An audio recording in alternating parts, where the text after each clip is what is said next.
You think you know Cinderella, the magical fairy tale of a mistreated young woman rescued from drudgery by a magical godmother, whisked to a ball where she captivates a prince, flees at midnight leaving only a glass slipper, and is ultimately found and rescued by true love. But the Cinderella you've been told is a lie, a deliberate sanitization of one of humanity's darkest tales, the charming Disney animation, the countless picture books on children's shelves, all carefully constructed facades hiding a story of mutilation, incest, cannibalism, and the brutal realities of medieval life for young women. The glass slipper was never about romance. It was about blood. The story you know began its modern life in Charles Perrault's 1697 collection of fairy tales, later modified by the Brothers Grimm in 1812. But these versions were already sanitized, deliberately altered to conceal truths too disturbing for increasingly genteel European audiences. To understand Cinderella's true origins, we must reach back much further into prehistoric oral traditions that span cultures from ancient China to medieval Europe, where Cinderella wasn't a vehicle for childhood dreams, but rather a brutal cautionary tale about survival. The earliest recognizable Cinderella story comes to us from 9th century China, recorded in Miscellaneous Morsels from Yuyang by Duan Chengxi. Here, our protagonist Ye Xian is indeed mistreated by her stepmother and stepsister, but the magical helper isn't a fairy godmother with a wand and gentle smile. It's the spirit of Ye Xian's dead mother, incarnated in the bones of a fish. Picture this: a starving child, secretly keeping the bones of a magical fish hidden beneath her bed, whispering her desperate wishes to her mother's remains each night. This isn't whimsy. This is necromancy born of desperation, the magical thinking of an abandoned child clinging to maternal protection even after death. The golden slipper in this version isn't a symbol of delicate femininity. According to Dr. Heather Mendelsohn of Oxford University's Folklore Studies Department, it represents bound feet, the excruciating practice of foot binding that began among Chinese elites around the 10th century. What modern audiences completely miss, Mendelsohn explains, is that the tiny shoe represents mutilation. The slipper that fits only the protagonist symbolizes the brutal physical alteration of women's bodies to conform to male standards of beauty and status. But even this dark interpretation is merely scratching the surface. As we trace Cinderella's journey westward through the Middle East and into Europe, the horror intensifies.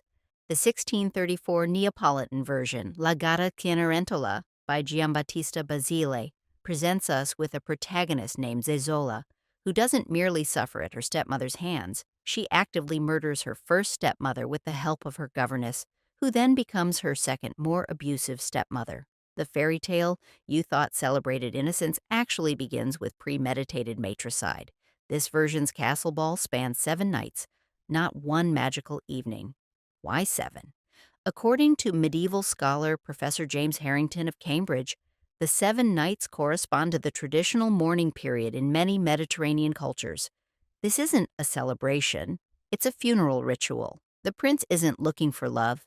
He's looking for the appropriate vessel to continue his bloodline after a period of grief.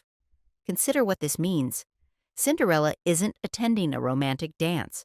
She's participating in an elaborate fertility ritual disguised as royal mourning. Her repeated escapes at midnight aren't about magic's limitations. They represent the bride's ritual reluctance, a common element in marriage ceremonies where virginal brides were expected to display appropriate hesitation before surrendering to their marital duties. The clock striking 12 isn't about magic expiring, it's about the transition from one day to the next, from maiden to wife, from virginity to consummation, but the darkness runs deeper still. In many early European variants, the stepsisters' attempts to fit into the slipper aren't merely comical failures. In the Brothers Grimm's first edition, published in 1812 before later sanitization, the stepmother hands her daughters a knife and instructs them to cut off parts of their feet, a toe, a heel, to fit the golden slipper. "Cut a bit off your heel," she tells one daughter. "When you're queen, you won't have to walk anymore." Picture this scene: a young woman, desperate for social advancement, sitting in a chamber with her mother. the golden slipper before them, gleaming with promise, the knife catching the light as her mother passes it to her with cold determination, the girl's trembling hands as she positions the blade against her own heel, the cut, the blood welling up, soaking the golden slipper as she forces her mutilated foot inside, her trembling smile of triumph as she believes her self-mutilation has secured her future. This isn't fantasy. It's a brutally accurate depiction of what women have endured throughout history in pursuit of marriage as their only path to security. The prince in this version isn't alerted to the deception by the slipper's poor fit, but by the blood trailing from the carriage. The blood in the shoe is key, explains folklore historian Dr. Eleanor Winchell. It's not an incidental detail, it's the entire point. Early audiences would have understood immediately that this represents menstrual blood, the ultimate proof of a woman's fertility, the true qualification for marriage in medieval society. The birds that alert the prince to the blood, rook de goo, there's blood in the shoe, aren't cute talking animals. They represent the community's role in verifying a bride's suitability. In medieval communities, marriage was not a private affair but a public contract, with the consummation often verified by witnesses and the bloodied sheets displayed as proof of virginity. The bird's rhyme is the sanitized remnant of community oversight of female sexuality. We've barely scratched the surface of Cinderella's disturbing true origin. Let's delve deeper into the figure of the fairy godmother, a character entirely absent from most early versions. In her place, we find something far more disturbing: maternal cannibalism. In a Sicilian variant recorded by folklorist Giuseppe Pitre in the late 19th century, the magical helper is the spirit of the protagonist's mother, accessed by visiting her grave and watering it with tears. The mother's bones emerge from the grave, offering assistance. But in even earlier oral versions, the protagonist doesn't merely communicate with her dead mother, she consumes her. Anthropologist Claude Lévi-Strauss documented versions where the dead mother's instructions were to bury her bones and then later dig them up and eat them to receive magical powers. This ritualistic maternal cannibalism represents one of humanity's oldest magical beliefs, that consuming the dead transfers their power to the living. What modern audiences completely miss, explains cultural anthropologist Dr. Maria Tatar, is that Cinderella is fundamentally a story about maternal inheritance in patriarchal societies. When the mother's power can't be directly passed to a daughter in a system that only recognizes male authority, it must be transmitted through the body itself, either through birth or, symbolically, through consumption. The magical transformation of rags to a beautiful gown? This wasn't about fashion or even status. Early versions make clear that the protagonist is naked during this transformation, representing the transition from child to sexually available woman. The pumpkin carriage, a later addition by Perrault, replaced earlier versions where the vehicle was made of bones or carried by spirits of the dead. The journey to the castle wasn't a joyride in a magical coach. It was the symbolic journey of a girl being transported to her new life as a sexual being, carried there by the accumulated wisdom of her female ancestors. The glass slipper itself holds perhaps the most disturbing symbolism of all. The word glass appears nowhere in early versions. It's a mistranslation. The earliest French version by Perrault uses pantoufle de verre, fur slipper, not pantoufle de verre, glass slipper. The homophonic confusion between verre, fur, and verre et glace completely transformed the story's meaning. The original fur slipper directly referenced female genitalia through its texture and appearance. It was a fertility token, not a fashion statement. The slipper fitting perfectly was never about shoe size, explains Dr. Winchell. It was about sexual compatibility. The prince finding the woman whose genitalia perfectly fit his requirements for a bride, virginity combined with the appropriate social standing. The search with the slipper was a publicly acceptable metaphor for what was essentially a virginity test conducted throughout the kingdom. This explains why, in so many variants, the stepsisters mutilate themselves to fit the slipper. They're not merely trying to wear a shoe, They're attempting to physically alter their sexual organs to meet the requirements of a royal marriage. The blood that gives them away isn't just from cut toes or heels, it represents the failure of their attempt to present themselves as suitable virgins. The father's role in Cinderella deserves special attention, as his character reveals perhaps the most disturbing layer of all. In modern versions, he's either dead or passive, inexplicably allowing his daughter's abuse. But in many early European variants, he's something far worse. In the Germanic and Nordic tales that influence the Grimm version, the father is often actively complicit, sometimes even the primary antagonist. The Italian La Gatta Cenerentola presents us with a widowed merchant who brings home a new wife who torments his daughter. But earlier oral variants from across Europe tell a different story. A father who desires his own daughter after his wife's death, sometimes explicitly attempting to marry her. The daughter flees, disguising herself in rags or animal skins, hence Cinderella or Ash Girl, not because she cleans cinders, but because she covers herself in ashes to appear unattractive to her father. The incest motif appears in approximately 30% of early Cinderella variants, notes folklorist Dr. Thomas Haney. Modern audiences have no concept that they're enjoying a story that originally centered on a daughter escaping sexual abuse by her father. The prince's search isn't finding true love, it's identifying a traumatized girl who has successfully evaded incest through disguise and deception. This reading transforms our understanding of the entire tale. The magical helper, whether dead mother, animal spirit, or tree growing from the mother's grave, represents female ancestral protection against male predation. The ball becomes not a romantic opportunity, but an escape route. The midnight deadline isn't about magic fading, but about the limited window for escape before being recaptured. The lost slipper isn't a romantic token, but proof of identity for a girl who has been forced to conceal who she truly is. The punishment of the stepsisters and stepmother in early versions makes more sense through this lens as well. In the Grimm brothers' first edition, birds peck out the stepsisters' eyes at Cinderella's wedding. This isn't merely petty revenge, it's symbolic justice against those who witnessed abuse and did nothing. The blinding represents the failure to see the protagonist suffering and intervene.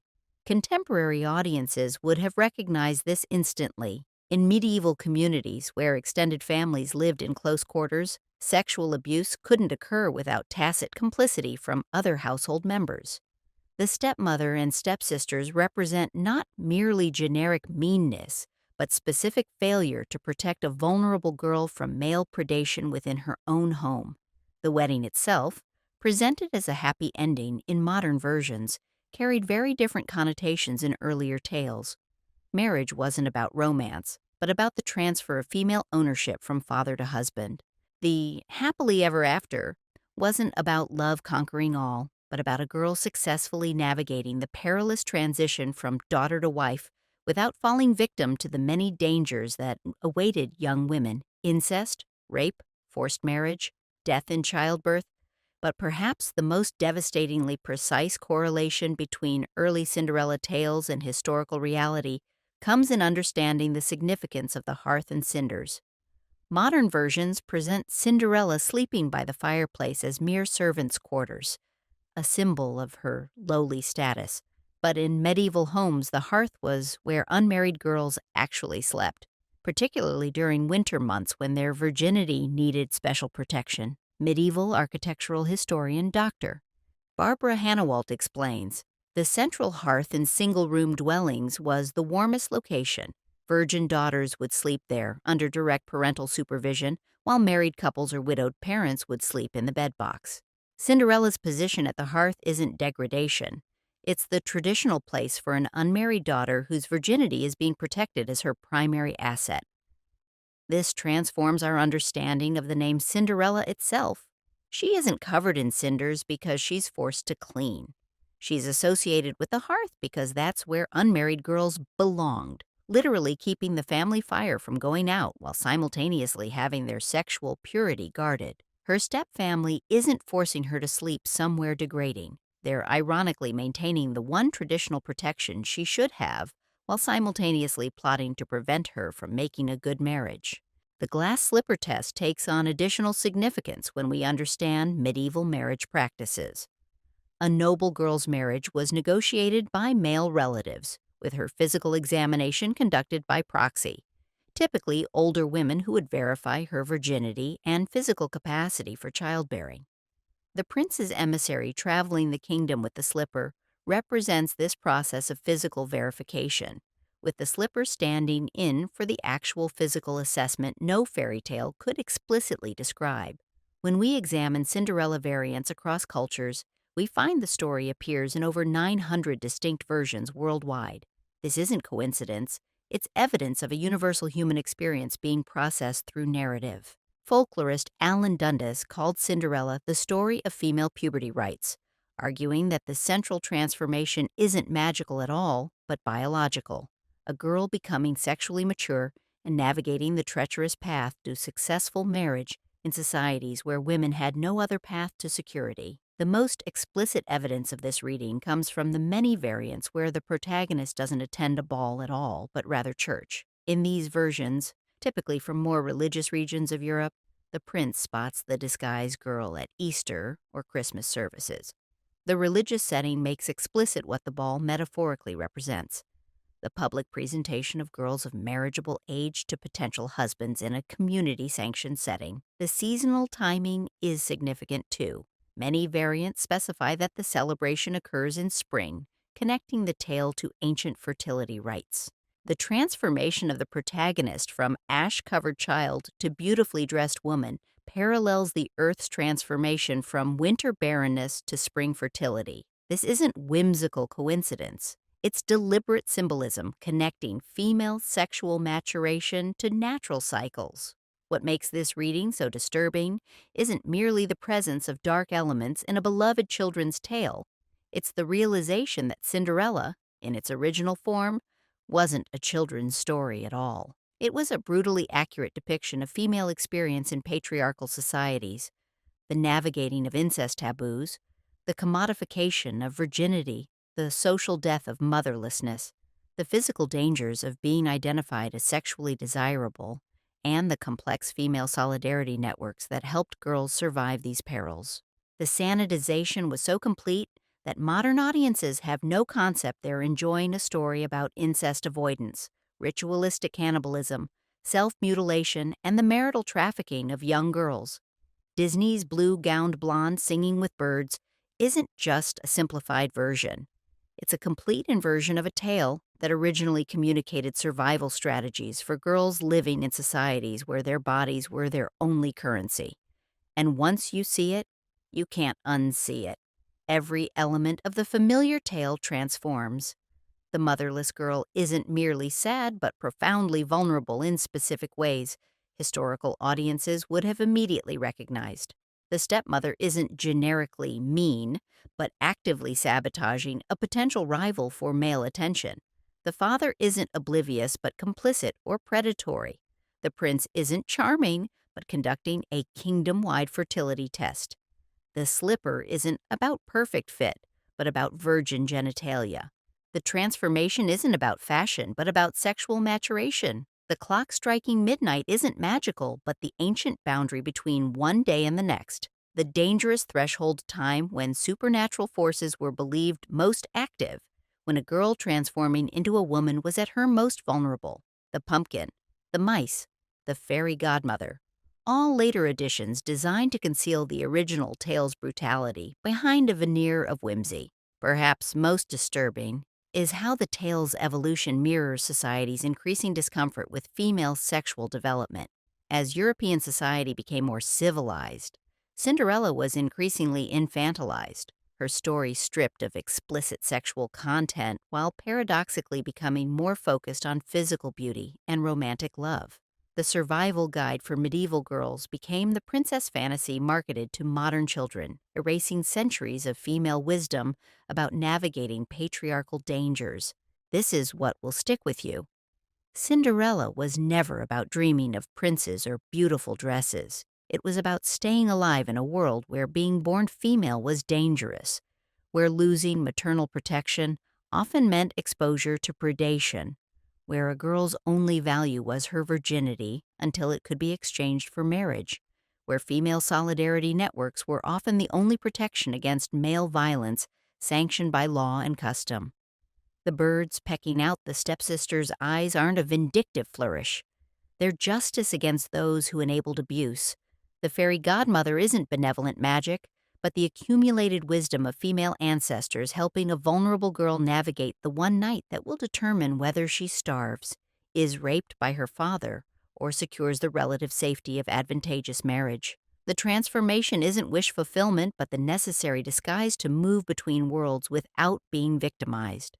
In archives across Europe, earlier manuscripts tell the story without metaphor or softening. In the Bavarian State Library, a 15th century manuscript explicitly describes the father's unnatural desire for his daughter following his wife's death. In the Vatican's collection, an Italian variant from the early 16th century describes in clinical detail the examination of the slipper as a virginity test.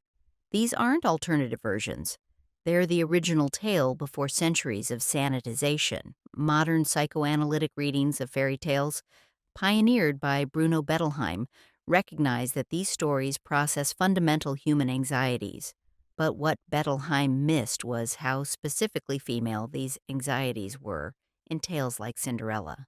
This wasn't general psychological development, but a gender-specific survival manual transmitted through story when explicit instruction was impossible.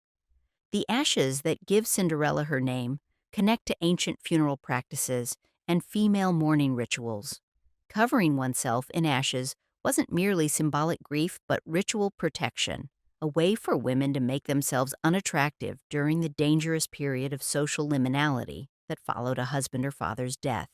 Cinderella isn't sitting in ashes because she's forced to clean. She's in mourning, and her mourning state makes her simultaneously vulnerable, without male protection, and powerful, connected to ancestral spirits.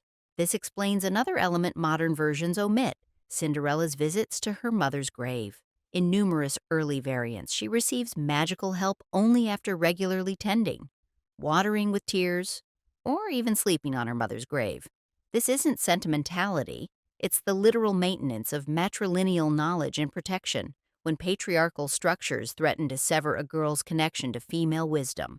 But the darkness persists even in the happily ever after. Historical marriage was rarely happy for medieval women, regardless of their spouse's status. The elevation from hearth sleeper to queen carried with it new dangers: the requirement to produce heirs, the physical perils of childbirth, the political machinations of court, the constant threat of being set aside for failing to produce sons.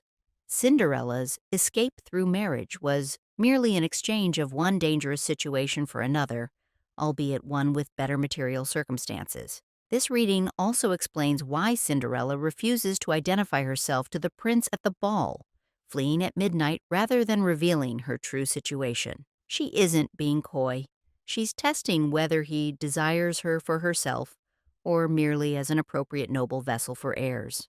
Her deception isn't romantic misunderstanding, but strategic assessment of a potential husband's character, crucial information for a girl whose entire future depends on her husband's treatment. The truly brilliant horror emerges when we recognize that Cinderella's story isn't fantasy at all, but documentary. Every element corresponds precisely to the historical experience of girls in medieval Europe: the high maternal mortality rates leaving girls without protection, the frequency of remarriage introducing step relations and competition for resources, the omnipresent threat of incest in blended households, the public nature of courtship rituals, the use of clothing to signal sexual availability, the physical examinations before marriage contracts, the community enforcement of female sexual propriety. What Disney and centuries of sanitization have successfully concealed is that Cinderella isn't a fairy tale about magic transforming a girl's circumstances. It's a brutally accurate historical record of how girls navigated sexual development in societies where their bodies were their only currency, where maternal death was common, where incest was a constant threat, and where marriage was the only possible happy ending, not because of love, but because it was the sole alternative to starvation or sexual exploitation within the family. And this is the true horror that modern adaptations cannot bear to acknowledge. Cinderella's world is not ancient history. In many parts of today's world, girls still navigate these exact same perils: child marriage, incestuous abuse, the commodification of female virginity, the social death that follows maternal loss. These aren't historical curiosities, but ongoing realities. The sanitized Cinderella sells the comforting lie that these horrors are safely contained in the realm of once upon a time, when they remain present tense for millions of girls. The glass slipper wasn't about finding true love. It was about blood, the blood of virginity, the blood of self-mutilation, the blood of childbirth that so often led to maternal death, beginning the cycle again with a new motherless daughter vulnerable to all the same dangers Cinderella herself narrowly escaped. When you next hear Cinderella, remember, you're not hearing a fairy tale. You're hearing the encoded survival strategies whispered between generations of women, disguised as fantasy only when the truth became too uncomfortable for societies unwilling to confront their systematic endangerment of young girls. The true origin of Cinderella isn't magical.